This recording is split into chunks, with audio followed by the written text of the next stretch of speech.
awesome. And I've been to therapy for many years. And I can't help but think like how much of this would be different if some of these jackasses just got a therapist. But I digress.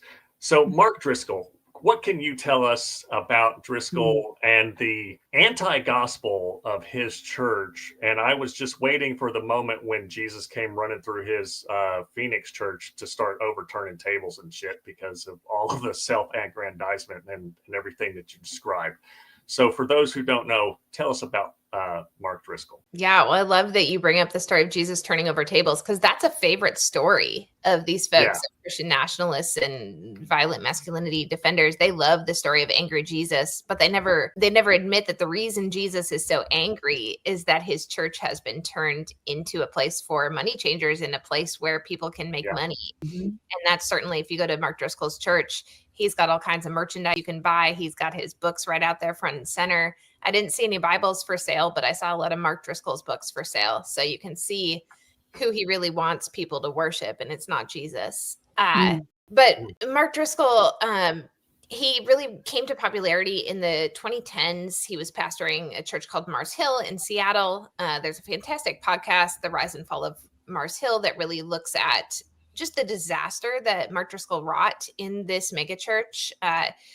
It became popular partially because they had really cutting edge musicians and music that was used in churches all over the country. They kind of brought in a harder rock sound to what was contemporary Christian music at that time. And Driscoll was also really passionate about saying, hey, the church has become too soft. We've got too many women in the church. He would castigate groups like the Promise Keepers, or make fun of men who were crying, make fun of men who were emotional or sensitive. And that was kind of his shtick.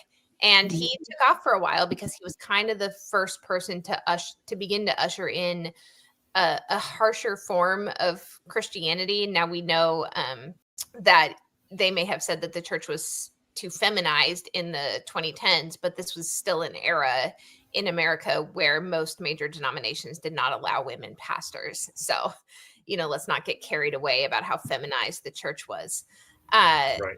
But nonetheless, Driscoll ushers this in.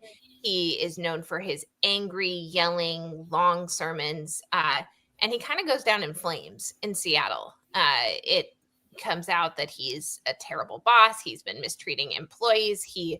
Surprise. Right. He plagiarizes large portions of his book. He games the system to make the bestseller list by forcing his congregation to buy copies of his book.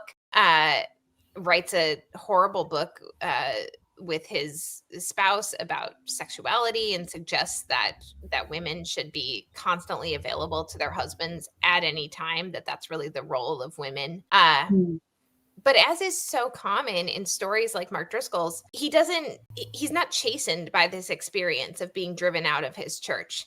Instead, he is, utterly unrepentant, goes down to Scottsdale, Arizona, starts a new congregation, continues to rake in money from book sales, from media appearances, aligns himself with hard right political figures, aligns himself with Donald Trump.